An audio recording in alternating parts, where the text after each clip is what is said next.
పరిశ్రమలో వర్గ విభేదాలు సృష్టించేలా అనుచిత వ్యాఖ్యలు చేస్తున్నారనే ఫిర్యాదుపై సినీ నటుడు, వైసీపీ నాయకుడు పోసాని కృష్ణమురళిని ఆంధ్రప్రదేశ్ పోలీసులు అరెస్ట్ చేశారు. హైదరాబాద్ రాయదుర్గం మైహోం పూజ అపార్ట్మెంట్లోని ఆయన నివాసానికి వెళ్లిన ఓపులవారిపల్లె పోలీసులు పోసానిని అదుపులోకి తీసుకున్నారు. పోసాని అరెస్టు సందర్భంగా గత రాత్రి నాటకీయ పరిణామాలు చోటు చేసుకున్నాయి. పోలీసులకు ఆయన ఏమాత్రం సహకరించలేదు. పోలీసులను చూసి ఉలికిపాటుకు గురైన పోసాని వారితో వాగ్వాదానికి దిగారు.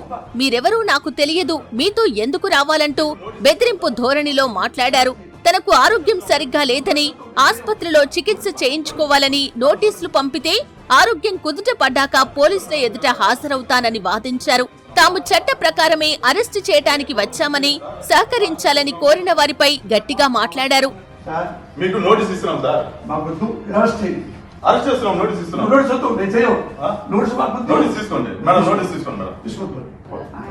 పోసానిని అరెస్ట్ చేస్తున్నట్లు పోలీసులు నోటీసులు ఇవ్వగా అది తీసుకోవటానికి ఆయన నిరాకరించారు.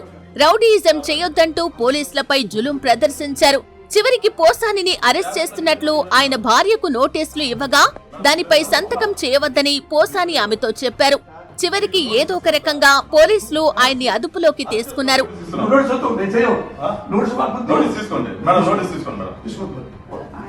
వ్యవస్థీకృత నేరం అభియోగాలపై సినీ పరిశ్రమలో వర్గ విభేదాలు తలెత్తేలా ఉప ముఖ్యమంత్రి, జనసేన అధినేత పవన్ కళ్యాణ్ పై పోసాని కృష్ణమురళి అనుచిత వ్యాఖ్యలు చేశారంటూ జనసేన నేత జోగినేని మణి 2 రోజుల క్రితం ఇచ్చిన ఫిర్యాదుపై ఓపులవారిపల్లె పోలీస్ స్టేషన్లో కేసు నమోదైంది.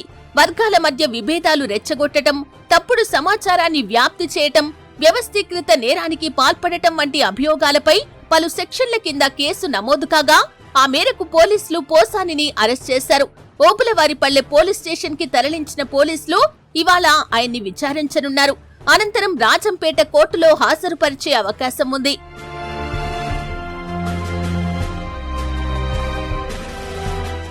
వైసీపీ హయాంలో ఇష్టానుసారంగా బూతులతో విరుచుకుపడ్డ పోసాని కృష్ణమురళిని అప్పట్లో ఆ పార్టీ ప్రభుత్వ పెద్దలు ప్రోత్సహించారు.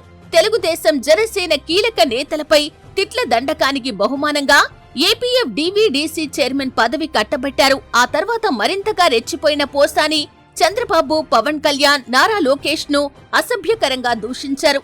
కూటమి ప్రభుత్వం ఏర్పాటయ్యాక ఆ వ్యాఖ్యలపై రాష్ట్ర వ్యాప్తంగా పలు పోలీస్ స్టేషన్లలో కేసులు నమోదయ్యాయి. సిఐడిలోనూ ముఖ్యమంత్రి చంద్రబాబును అత్యంత అసభ్యకరంగా దూషించారన్న అభియోగాలపై కేసు నమోదైంది.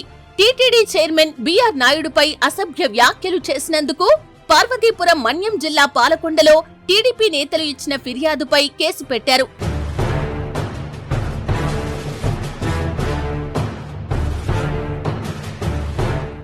శ్రీకాకుళం జిల్లా టీడీపీ నేత కలమట వెంకటరమణమూర్తి సైతం పోసాని ఫిర్యాదు చేయగా పాతపట్నం పోలీసులు కేసు నమోదు చేశారు.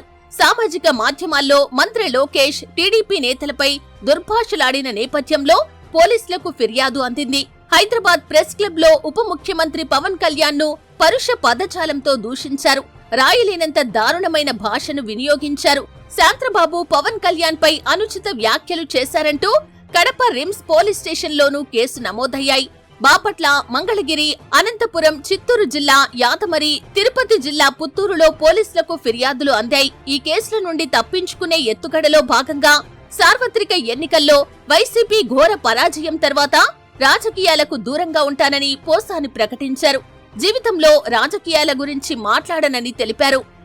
ఈ వీడియో నచ్చితే లైక్ చేయండి. అలాగే మా ఛానల్ ని ఫస్ట్ టైం కనుక చూస్తున్నట్టయితే ఇప్పుడే సబ్స్క్రైబ్ చేసుకుని పక్కనే ఉన్న గంట సింబల్ ని యాక్టివేట్ చేసుకోండి. అప్పుడే మేము పెట్టే ప్రతి వీడియో మీకు నోటిఫికేషన్ గా వస్తుంది. అలాగే ఈ వీడియో పూర్తిగా చూసినందుకు ధన్యవాదాలు.